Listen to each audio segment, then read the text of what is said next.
Hello বন্ধুরা, welcome to Takshashila. আজকে 2019 সালের ফুড এসআই পরীক্ষার 50টি অঙ্কের শেষ 10টি অর্থাৎ 91 থেকে 100 দাগ পর্যন্ত অঙ্কটির সমাধান নিয়ে চলে এসেছি। চলো শুরু করা যাক। কি বলছে দেখো, একটি শহরের জনসংখ্যা 2,50,000, প্রতি বছর 2% হারে বৃদ্ধি পায়, 2 বছর পর জনসংখ্যার বৃদ্ধি কত হবে? দেখো কিছু কিছু সংখ্যা এমন দেয় যেগুলো দেখলেই বোঝা যায় কীভাবে অঙ্কটা করা উচিত।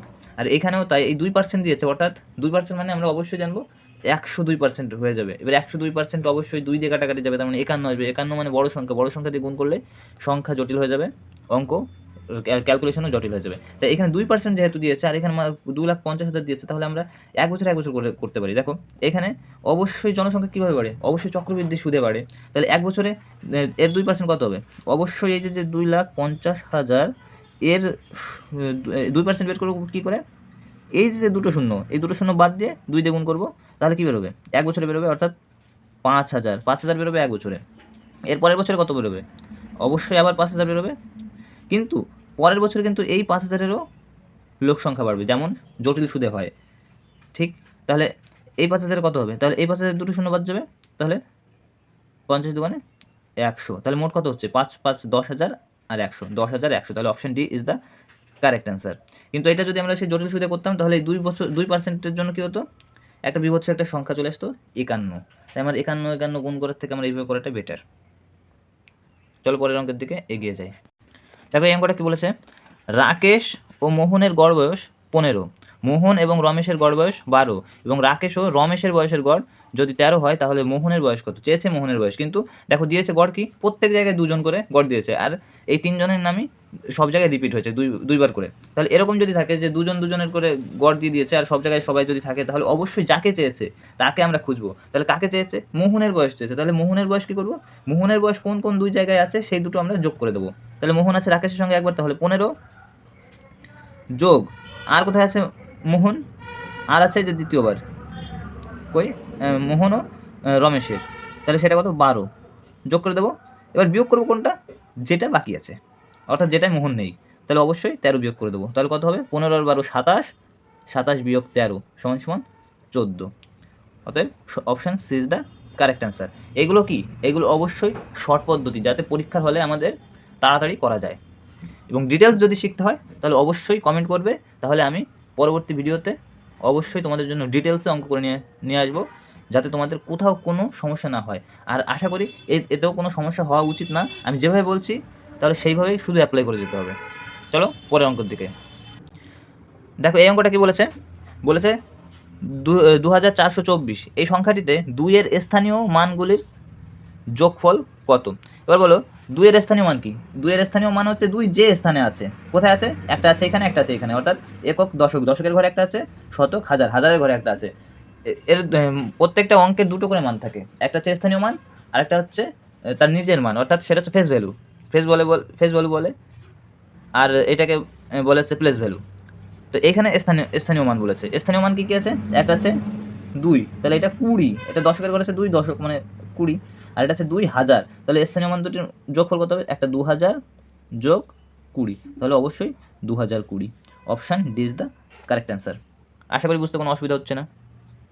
পরের অঙ্কটা দেখো কী বলেছে, কোনো একটি নির্দিষ্ট প্রথম সংখ্যার অর্ধেক দ্বিতীয় সংখ্যার 65%-এর সমান, প্রথম ও দ্বিতীয় সংখ্যার অনুপাত কত? দেখো এইখানে কি করতে হবে, জাস্ট যেটা বলেছে তার উল্টো করে দেবো। তাহলে প্রথমটার কত? অর্ধেক, দ্বিতীয়টার 65, তাহলে অনুপাত চেয়েছে প্রথম দ্বিতীয়, তাহলে প্রথমটার 50% বলেছিল, নেব দ্বিতীয়টার 65% আগে, ইস্টু পরে প্রথমটার 50, উল্টে যাবে। তাহলে কত হবে? 5 দিয়ে কাটলে 13:10। Option D is the correct answer হয়ে যাবে। এবার কেন উল্টে নিলাম? এবার দেখো বলেছিল কি প্রথমটার 50%, তাহলে প্রথমটা কত? ফার্স্ট ইন্টু 50% সমান সমান সেকেন্ড ইন্টু 65%। এই পার্সেন্ট কেটে দিলাম, তারপর এটা দিয়ে যদি আমি কাটি তাহলে এখানে হবে 10, এখানে হবে 13। তাহলে বলো এই যে ফার্স্ট ইস্টু এটা এইদিকে চলে আসবে, তাহলে সেকেন্ড হয়ে যাবে, সেকেন্ড এসে এখানে পরে বসবে, সমান সমান এইটা 13 তো 13ই থাকবে, ইস্টু এখানে 10, এটা উল্টে যাচ্ছে, এটা উল্টে সবসময় যায়, তাই আমরা আগের থেকে উল্টে লিখেছি। তাই option D is the correct answer হয়েছে। আশা করি বুঝতে পেরেছো। দেখো এই অঙ্কটা কি বলেছে, 49 জন ছাত্র বিশিষ্ট একটি শ্রেণীতে বালিকা ও বালকের অনুপাত 4:3, বালিকা 4 আর বালক 3। যদি 4 জন বালিকা শ্রেণী ছেড়ে চলে যায় তাহলে আগে বলো 4 জন 4:3 অনুপাতে তাহলে ওই বালিকা কত হবে? বালিকা অবশ্যই হবে 49 গুণ উপরে 4 নিচে 7। 7 কোথায় আসলো? অবশ্যই যে 4:3 আনুপাতিক যোগফল, মানে 7, এই 7 জনের মধ্যে 4 জন হচ্ছে মেয়ে, তাহলে এটাতে কাটলে কত? অবশ্যই 7, 4, 7, 28। তাহলে মেয়ে কত? মেয়ে অবশ্যই এটা বিয়োগ করে দিলে হবে, আবার 49 গুণ 3/7 দিয়ে গুণ করলেও হবে। তাহলে কত আসছে? 21। এবার বলেছে 4 জন মেয়ে চলে যাবে, তাহলে 4 জন মেয়ে চলে গেলে কত হবে? অবশ্যই 24। তাহলে 24:21 কত হবে? অবশ্যই 8:7। Option B is the correct answer. Like করো অবশ্যই, ভালো লাগলে লাইক করো, কিন্তু তাড়াতাড়ি লাইক করে দাও। আর শুধু লাইক না, সঙ্গে সাবস্ক্রাইবও করো আর শেয়ারও করো। আর ব্যাপারগুলো বোঝোই তো, একটু শেয়ার করো, অমন করো ওকে। এই অঙ্কটা কী দিয়েছে দেখো, একজন সেনাপ্রধান 36,562 জন সেনাদের নিয়ে একটি বর্গরূপ গঠন করতে চান। গঠন করার পর তিনি দেখলেন কিছু সেনা অব্যবহৃত থেকে গেল। অব্যবহৃত সেনার সংখ্যা, তো কি করতে হবে? বর্গরূপ করতে চেয়েছে, তাহলে অবশ্যই কি এটা বর্গমূল করতে হবে সংখ্যাটার। তাহলে বর্গমূল করে দাও। বর্গমূল কীভাবে করতে হয়? 36,562। তাহলে এই দিকে একটা দাগ নেব, ভাগ প্রক্রিয়া বর্গমূল। তাহলে ডান দিক থেকে কী করবো? দুটো করে সংখ্যা বাদ দিতে যাব, দুটো দুটো, লাস্টে একটা থাকছে একটা। তাহলে প্রথমে আমরা নেব কোনটাকে? 3। এই 3-এর সঙ্গে 3কে আমরা এমন সংখ্যা দিয়ে ভাগ করব যেটা দিয়ে ভাগ করব সেটা দিয়ে এবার গুণ করব। তাহলে দেখো এইখানে যদি আমি 1 নিই, এই 1 দিয়ে 1কেই 1 দিয়ে গুণ করে আমরা এখানে বসাতে হবে। তাহলে 1 গুণ 1 কত হবে? অবশ্যই 1 হবে। এবার এটাকে থেকে বিয়োগ করতে হবে, কত হবে? 2 আসছে। এইবার আমরা যখন নামাবো ভাগের সময় একটা সংখ্যা নামাই, কিন্তু বর্গমূলের সময় দুটো সংখ্যা নামাতে হবে। তাহলে কত আসলো? 65 চলে আসলো। এবার এই দিকে এই যে 1 আছে, 1-এর ডবল বসাতে হবে, 2 বসিয়ে দিলাম। এবার এইখানে আবার সেই এইখানের মতন একটা সংখ্যা বসাতে হবে, যে সংখ্যা নেব সেই সংখ্যা দিয়েই আবার ওকে গুণ করতে হবে। তাহলে এখানে আমরা কত নিতে পারি? যদি 4 নিই কম হবে, 5 নিই মোটামুটি 200, তার মানে 9-এর আশেপাশে নিতে হবে। তাহলে আমি যদি 9 নিই, দেখো তো কত হয়? 9 29-এ 290, 290 থেকে যদি 29 বিয়োগ করি অবশ্যই 261। হ্যাঁ 9, তাহলে এখানেও 9 বসাবো আর এখানেও 9 বসালাম, তাহলে 261 হচ্ছে। এখান থেকে বিয়োগ করলে কত? 4। এবার এই যে 62 নামাবো। এবার বলে এখানে কত হচ্ছে? 19। এই 19-এর দ্বিগুণ করতে হবে, তার মানে 38। এবার এমন সংখ্যা নিতে হবে, এখানেও তাই বসাবো, এখানেও তাই বসাবো। এবার এখানে 2 নিলে এখানে 382 হচ্ছে, 2 দ্বিগুণ করতে হবে, একই যাবে। তাহলে 1 দিয়ে যদি গুণ করি কত হবে? অবশ্যই এখানে 381 বসবে। এবার 381 বসলে যা বিয়োগ করে বেরোবে এবার সেইটা আমাদের এক্সট্রা পড়ে থাকবে। তাহলে অবশ্যই 81 হবে answer. Option C is the correct answer. আশা করি ভাগ প্রক্রিয়ায় বর্গমূল কীভাবে করতে হয় সেটা বুঝতে পেরেছো। এই অঙ্কটা কি বলছে দেখো, যদি 3.1/3 মিটার পার সেকেন্ড গতিকে রূপান্তরিত করা হয় কিমি পার ঘন্টায়, তাহলে তা কত হবে? তা হবে অবশ্যই কত? 3.1/3 মানে কত? 3 9 আর 10/3, এটা মিটার। এবার মিটার পার সেকেন্ডকে আমরা কিমি পার ঘন্টা যদি করি তাহলে কত দিয়ে গুণ করতে হবে? অবশ্যই কত? 18/5 দিয়ে গুণ করতে হবে। তাহলে এটা দিয়ে এটা কাটলে 2, এটা দিয়ে এটা কাটলে 6 = 12, অর্থাৎ option D is the correct answer.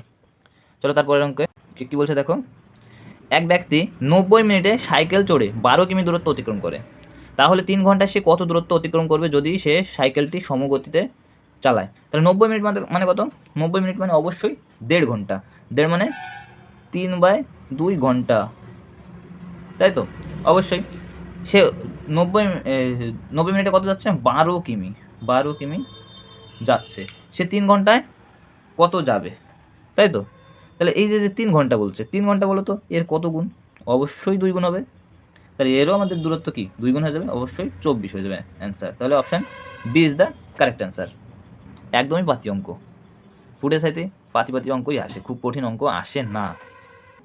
দেখো এই অঙ্কটা কী বলছে, একটি ট্যাঙ্ক এক্স নল দিয়ে 2 ঘন্টায় ভর্তি হয় এবং ওয়াই নল দিয়ে 6 ঘন্টায় ভর্তি হয়, তাহলে সকাল 10টায় এক্স নলটি খোলা হলে এবং ওয়াই নলটি 11টায় খোলা হলে কোন সময়ে ট্যাঙ্কটি ভর্তি হবে? তাহলে কী বলেছে, এক্স নল কিন্তু 2 ঘন্টায় ভর্তি হয়ে যায়, তাহলে ওদের লসাগু কত হবে? প্রথমে আমরা লসাগু করে নেবো, 2 আর 6-এর কত? 6 হবে। এবার আমরা ধরবো এইটা আমাদের কি টোটাল পরিমাণ, ট্যাঙ্কের আয়তন। তাহলে এর ক্ষমতা কত? 3, এর ক্ষমতা 2, 1, তাই তো। এবার ও কী বলছে, এক্স নলটি 1 ঘন্টা চলেছে অলরেডি 10টায়, তার মানে ও কিন্তু 3 অংশ পূর্ণ করে ফেলেছে 1 ঘন্টায়। তাহলে বাকি আছে কত? 3 অংশ। এই 3 অংশ ওরা কত দিয়ে করবে? এই 4, ওদের ক্ষমতা কত হয়েছে? 3 আর 1 4। তাহলে ওরা কি ওরা 1 ঘন্টা চলে তো 4 অংশ পূর্ণ করবে। তাহলে 1 ঘন্টায় করে 4 অংশ, বা একটু ভুলে গেছি, 4 অংশ করে 1 ঘন্টায়, অর্থাৎ 60 মিনিটে। তাহলে 3 অংশ করবে কত সময়? অবশ্যই 1/4 গুণ 3, অর্থাৎ 3/4 ঘন্টা সমান সমান, এটাকে যদি আমি 60 মিনিট দিয়ে গুণ করি তাহলে অবশ্যই কি 15:45 মিনিট হয়ে যাবে। তাহলে ওয়াই কাজ শুরু করার 45 মিনিট পর পূর্ণ হয়ে যাবে, অর্থাৎ ওয়াই কাজ শুরু করেছিল কটায়? 11টায়। তাহলে অবশ্যই কি 11:45 AM is the correct answer. বলেছে দেখো, 315 কিমি দূরত্ব অতিক্রম করতে যদি 2.8 ঘন্টা সময় লাগে তাহলে গাড়িটির গড় গতি কত ছিল? তাহলে অবশ্যই কত? এই 2.8 ঘন্টা মানে কি? এটাকে যদি আমরা পূর্ণ করি তাহলে 2 পূর্ণ 8/10 ঘন্টা। তাহলে 2 ঘন্টা তো আমরা পূর্ণ পাচ্ছি, 2 ঘন্টা প্লাস কত? 8/10 ঘন্টা। এটাকে যদি আমরা মিনিটে করি তাহলে অবশ্যই 60 দিয়ে গুণ করবো, তাহলে কত হবে? এটা কাটলে অবশ্যই 48 মিনিট। তাহলে 2 ঘন্টা 48 মিনিটে কত যাচ্ছে? অবশ্যই 315 কিমি যাচ্ছে। এবার তাহলে দেখো আমাদের এই যে 2 ঘন্টা 48 মিনিট হলো, এটাকে যদি আমরা টোটাল মিনিটে পরিণত করি তাহলে আমাদের একটু সুবিধা হয়। কত হবে তাহলে? 2 ঘন্টার জন্য কত পাবো? অবশ্যই 120 প্লাস 48, তাহলে কত হচ্ছে? 168 মিনিট। 168 মিনিটে যায় 315 কিমি। আর যেতে হবে কত? 60 মিনিটে। কত? অবশ্যই তাহলে এইদিকে 160 আর 68 আসবে গুণ 60। এবার কাটাকাটি করবো কত দিয়ে? 4 দিয়ে তো যাচ্ছে, দেখা যাচ্ছে। এখানে কত হবে? 4, 2, আর এখানে হবে 15। এবার 42 আছে, এটা কত দিয়ে যাবে? অবশ্যই 3 দিয়ে যাচ্ছে 14, এটা যাবে 5, আর এটা 7 দিয়ে যাচ্ছে। দেখো এখানে 2, এখানে কত হবে? 4 7 28, 5 45। তাহলে 5 45 কত হয়? অবশ্যই 225/2, অর্থাৎ 112.5। Option A is the correct answer. ভালো লাগলে লাইক করো, শেয়ার করো বন্ধুদের সঙ্গে, এবং সাবস্ক্রাইব করে অবশ্যই চ্যানেলটির সঙ্গে আমার যুক্ত হয়ে যাও, যাতে পরবর্তীতে ফুড এসআইয়ের জন্য ফুড এসআইকে টার্গেট রেখে আমরা সুবীর দাসের অঙ্ক শুরু করব। টোটাল সুবীর দাস স্যারের বইটা কমপ্লিট করব।